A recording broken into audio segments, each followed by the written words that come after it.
Most people fail at building wealth not because they don't earn enough. They fail because they're doing too much. Think about every piece of financial advice you've ever gotten. Track every dollar.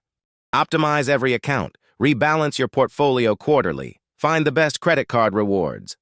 Max this, hedge that, diversify here, cut the lattes. It's exhausting.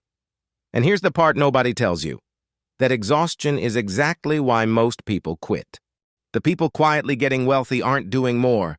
They're doing less, but they're doing the right things with surgical consistency. I've studied the habits of people who built real wealth from nothing, not inherited it, not won it, not stumbled into it. And one pattern kept showing up. They simplified. They picked a handful of rules, they stuck to them without thinking, and they let time do the rest. There are two things I'll tell you by the end of this video. First, the rule that, if you do nothing else, will still put you ahead of 80% of the people you know. And second, the one money belief that sounds smart but is quietly destroying your financial future. But first, let's start at the beginning. Because the first rule is probably the one you've heard the most, and also the one you're doing completely wrong. Rule 1, pay yourself first, before you think, before you feel, before you spend. Marcus is a 31-year-old software engineer in Austin. Good salary, smart guy. Every month he told himself the same thing. Whatever's left at the end of the month, I'll save. 5 years later, he had $1,800 in savings and no idea where the rest went. The moment he flipped it, automated $600 to investments the day his paycheck hit, before he touched anything else, everything changed. Not because $600 is a lot. It's not. But because the money was gone before his brain could negotiate with it. George Clason wrote about this in The Richest Man in Babylon.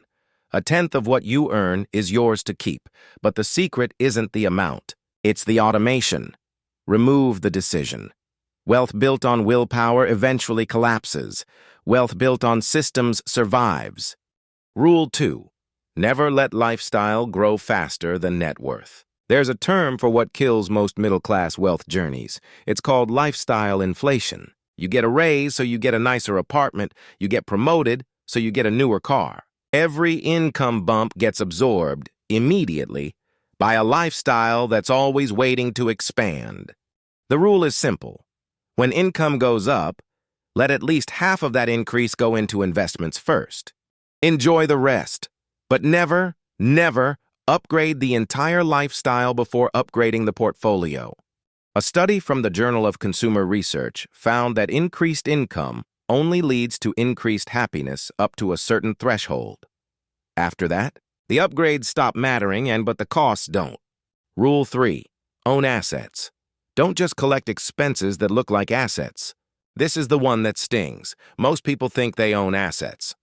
But if you drive a new car that loses 15% of its value the second you leave the lot, that's not an asset, that's a depreciating liability with a great interior. If you have a $400,000 house but a $390,000 mortgage and the market dips, you don't own an asset, you own the risk.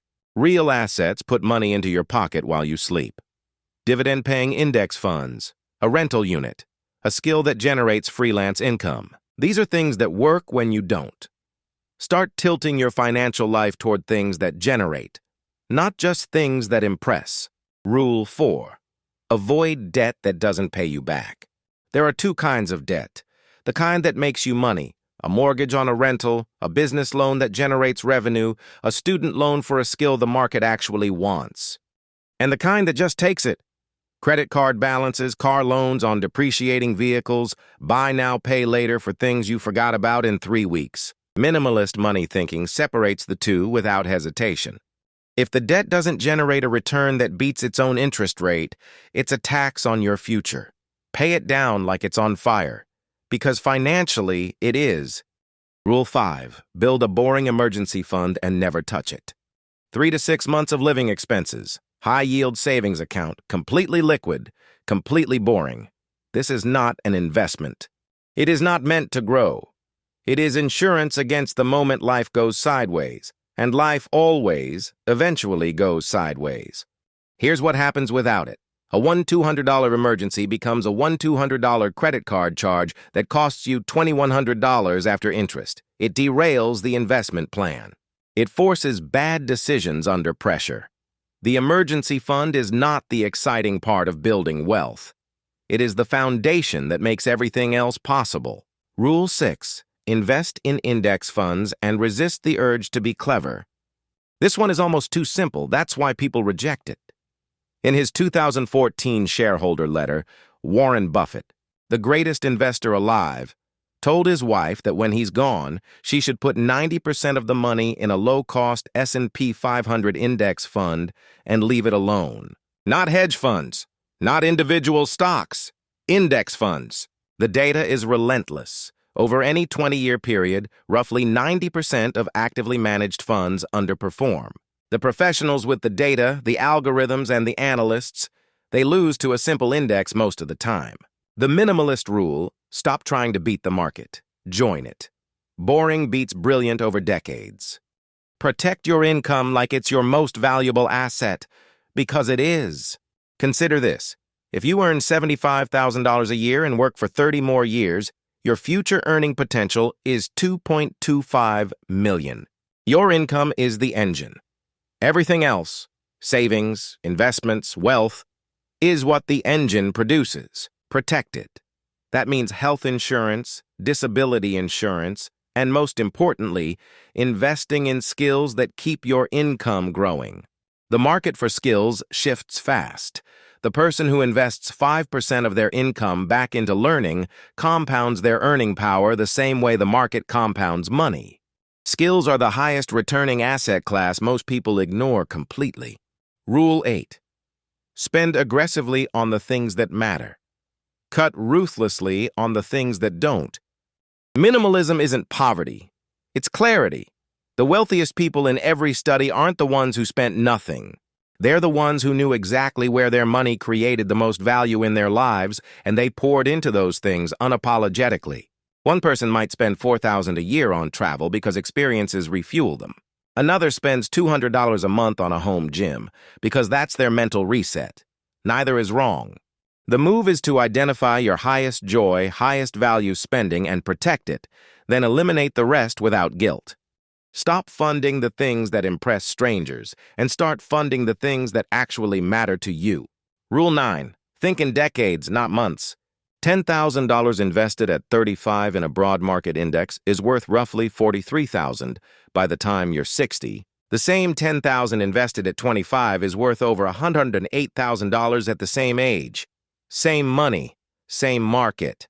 A decade of difference. That is not a small thing. That is the entire game. The reason most people don't build wealth isn't a math problem. It's a time horizon problem. They're optimizing for how they feel next month. The wealthy are quietly optimizing for who they'll be in 15 years.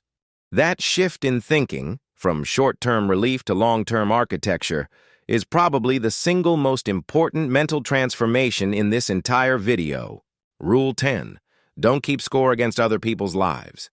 Here is the money belief that is quietly destroying your financial future.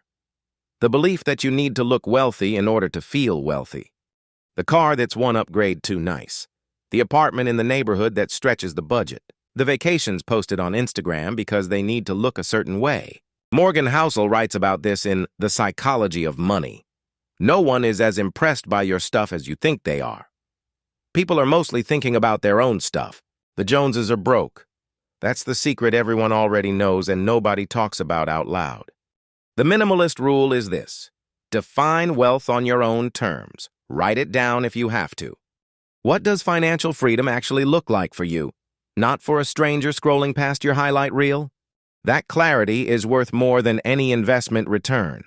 Because without it, you'll spend a lifetime earning money to buy things you don't need, to impress people you don't know, to fill a void that money was never designed to fill. Earlier, I told you there was one rule, that if you did nothing else, would still put you ahead. Here it is. Automate your savings before you spend a single dollar. That one move, done consistently, quietly rewires your entire relationship with money. Everything else builds on top of it. Wealth isn't a number. It's a feeling. of security, of options, of choosing your own life. That feeling is built quietly, rule by rule, year by year, by people who stopped caring what it looked like from the outside. You don't need to do all 10 of these at once. Pick 2, automate them, let them become invisible, then add another. The compounding of good habits works exactly the same way as the compounding of money. It's slow at first, and then suddenly, it isn't slow at all.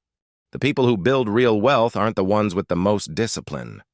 They're the ones who made the right decisions so automatic that discipline wasn't required anymore. That's the game, and now you know how to play it.